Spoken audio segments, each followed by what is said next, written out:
Hello and welcome back to my channel. If you're new here, welcome. I'm so happy you're here. My name is Hannah, and on this channel I post a lot of anti-MLM content. I'll link a playlist here and down below. This is my big anti-MLM playlist. There's over 100 videos on it at this point, super bingeable, so if any of that kind of content does sound interesting to you, I would love it if you consider subscribing, consider liking this video. All those things really help to support my channel, and I appreciate you so much for doing that. Wow, you guys.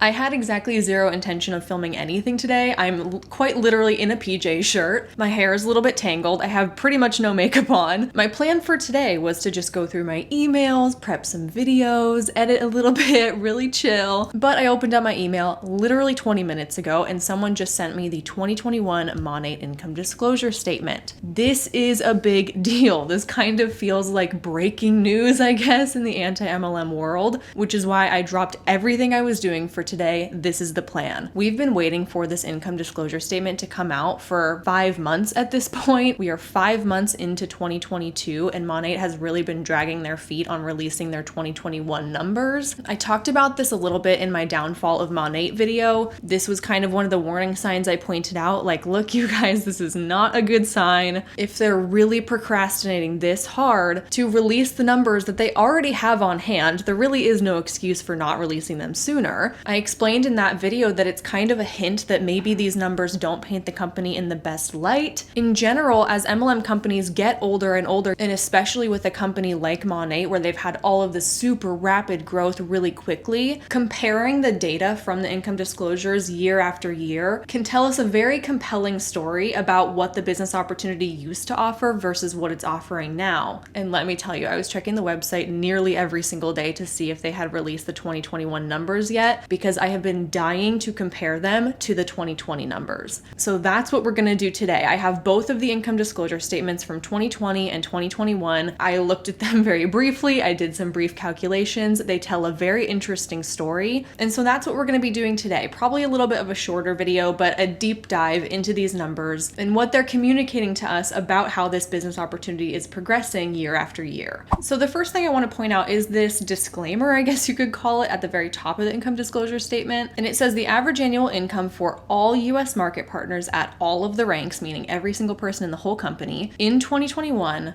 was $831 in the entire year. This is actually less than what was reported in 2020. Their 2020 income disclosure says that the average for everybody in the company was $876. Then it goes on to say 39% of US market partners were not active in 2021 and therefore did not earn any commissions. The income information in the chart below includes active and inactive market partners in 2021. That is an important piece of information to know when analyzing these numbers. MONAT decides, they don't have to do it this way, but they always do, they decide to just lump everybody together into one income disclosure. And one of the arguments that market partners like to rebuttal with when they're confronted with how terrible the numbers are on their income disclosure is they like to say, well, this includes everyone in the company, not just the people who are active and running their business and actually trying to make money from it. They love to say our numbers are terrible because the inactive people are bringing our averages down. That's their favorite excuse, and in my personal opinion, that is why MONAT chooses to include them all together, active and inactive, on the same income disclosure. They don't have to do it this way. There's no rules or regulations around how a company presents the information. They don't even have to produce an income disclosure if they don't want to. And there are some MLM companies out there who choose to only report on the numbers for the people that are actually trying to make money, therefore excluding all of those people who are, quote, bringing the averages down. But in my personal opinion, I feel like MONAT chooses to lump everyone together so that they have that argument to fall back on. I would bet that the numbers for just the active market partners aren't that much better than these numbers presented here, but if they only reported on the active people and the numbers were still bad, then they wouldn't have an argument to fall back on. Anyway, a little tangent about why I think they choose to do it this way. Another thing to note is that in 2021, they're saying that 39% of people were not active, when the year before they said that 46% of people were not active. So that's telling me that in 2021, there was a higher percentage of people actually trying to make some money from this, rather than just signing up for a discount on products or something like that. For the analysis for this video, there's 3 main parts of the income disclosure that I really want to focus on. Here's the entire income disclosure. I will have the 2020 and 2021 documents linked below if you want to take a look at them in more detail for yourself. And the categories are the percentage of market partners partners at each rank, the high annual gross earnings, low annual gross earnings, average annual earnings, median annual gross earnings, the average number of months to achieve each rank, and the median number of months to achieve each rank. The three categories I really want to focus on are the percentage of market partners at each rank, the average annual earnings, and the median annual earnings. So to start out, let's take a look at the percentage of people that fall at each rank. There's 11 ranks in MONAT, starting at market partner as the first rank and senior executive director as the top rank. And the thing I noticed almost immediately is that the four bottom ranks, market partner through market builder, the percentage of people in these ranks is kind of negligible between 2020 and 2021. As you can see here, these bottom four ranks, they don't fluctuate much, okay? The majority of the company falls at the bottom rank. In 2021, they're reporting that 93% of people fall there. And as you go up the ranks, you can see that a smaller and smaller percentage of people get there. But here's what I want to point out is that starting at the fifth rank of managing market builder, we start to see that in 2021, there's even a smaller percentage of people in these upper ranks than there was the previous year. So in 2020, they had 1.02% of people at MMB. The next year, now they only have 0.79% of people at MMB. That is the most significant decrease in the percentage. But as you can see, going up the ranks, those numbers become smaller and smaller and smaller. In other words, making it to those top ranks is becoming increasingly more difficult, which on a grand scale essentially means that the opportunity is getting worse. So the main point I want you to take from this information is that it is getting more difficult for people to get to these upper ranks. The opportunity was not as good in 2021 as it was in 2020, and it can only be assumed that it's going to continue on this downward projection in the coming years. Moving on to the average annual earnings column. In order to analyze these numbers a little bit better, I did calculate the percentage increase or decrease from the year before. So the first column is representing 2020, the second column is representing 2021, and interestingly enough, the first four ranks again have kind of a negligible difference. And actually the first rank did make 10% less on average than they did before, but the next three ranks really not that much different year to year. But then once we get to managing market builder, that fifth rank, we're starting to see the average annual income increase in much larger percentages. So from the rank MMB and above, people at these ranks are making significantly more in 2021 than they did the year before, which some people might be looking at and being like, hey, that's great. People are making more and more and more. What could be bad about that? Well, let me tell you, based on what we just saw in the previous section of data, a smaller and smaller and smaller fraction of people are actually getting to these ranks. So if we look at that data together, the percentage of people at the ranks versus what those ranks are making, we're seeing that more people are falling towards the bottom of the company, and those people are making roughly the same amount, while a smaller percentage of people are getting to the top of the company, but those people are making significantly more. So what this is kind of telling me is that the money is being funneled to the top even more in 2021 than it was in 2020. Even though the company was growing, even though more and more people were being recruited and trying to take part in this opportunity, less and less people were making the good money. Now let's take a look at the median annual earnings. And this is the part where I tell you that when looking at any kind of income disclosure, the median is a much more accurate figure to be looking at than the average. And this is the example I always give. If you have 100 people, one of those people makes $100 and the other 99 people make nothing at all, and then you average it all together, it's going to tell you that everyone made $1, when that's clearly not true. One person made all of that money. However, if you analyze the median rather than the average, you're laying out all of those data points from 0 to 100 and you're finding that middle point, which is going to tell you that the person in the middle made $0, which is a much more accurate representation of what most people in the company make, right? So knowing that, the median is what you should always be looking for. A lot of people just tend to jump right to the averages. In MONAT's case, they highlight the averages column, which is kind of funny, but it's ultimately not the most accurate figure. So while we just looked at the averages, take this information a little bit more seriously. And perhaps by this point in the video, it's not really surprising that we are seeing a continuation of this trend, that the bottom four ranks make roughly about the same amount of money, and then starting at MMB, people are making significantly more in 2021 than they did the year before. So actually, the first rank in 2020, the median annual income was $0, and then in 2021, congratulations, the median annual income was $21. Keep in mind that people at this bottom rank, even with a median annual income income of $21, those people are still losing money because none of these figures account for expenses. And everybody who joins MONAT has to buy a starter pack of at least $199. So there you go. Basically, if you're at the bottom rank, if you're within these 93% of people, congratulations, you're losing money by being a part of MONAT. But again, I'm really focusing on the fact that ranks 5 and above are making 30 to 40% more. This is really fascinating to me that we're seeing this trend across the board with all of the different columns. Think of it this way, 98.58% of people in the entire company fall at these bottom ranks. The vast majority of people who join MONAT will be sitting at the bottom making like $6,000 a year or less. Yet the top 7 ranks account for only 1.42% of the entire company, and these people are making all of the money. 5 figures, 6 figures, 7 figures goes to this top 1%. The conclusion to this entire analysis is that as this company grows older, we can see the trend here that the top ranks are becoming harder and harder to get to, yet those people are making more and more money. The distribution of the earnings in this company is absolutely insane. The overwhelming majority of money that MONAT is paying out to its market partners is going to the people within the top 1%. And another very vital piece of information you need to know about how to get to those top ranks is you must recruit. The MONAT compensation plan is outlined in such a way that you can't even move past the first rank if you don't start building a team, unless you start putting people underneath you in which you can start making money off of their efforts. There's not a chance that you could fulfill the requirements to hit these top ranks if you did not have a massive team of people underneath you helping you achieve those monthly quotas. All this income disclosure is telling me is that recruitment is absolutely vital if you want to be able to make it to the ranks that are actually getting paid all the money. And that's just pyramid scheme 101. If you must recruit in order to make it to the ranks where most of the money is being distributed, that is a red flag, that is a warning sign, that is not something you want to be a part of, that is a pyramid scheme. And with that, that's all that I really have for you for this video. Like I said, I know that it was shorter, a little bit informal, definitely impromptu, but I wanted to get this information out as soon as I could because it really does help to build the argument that MONAT is making themselves look like a pyramid scheme more and more as the years go on. The opportunity is not as good today as it once was. The opportunity to make it to those top ranks is slimmer and slimmer, and if you were to join this company today, the odds are not in your favor on this one, and there's a very good chance you will fall in that bottom 90-something% actively losing money.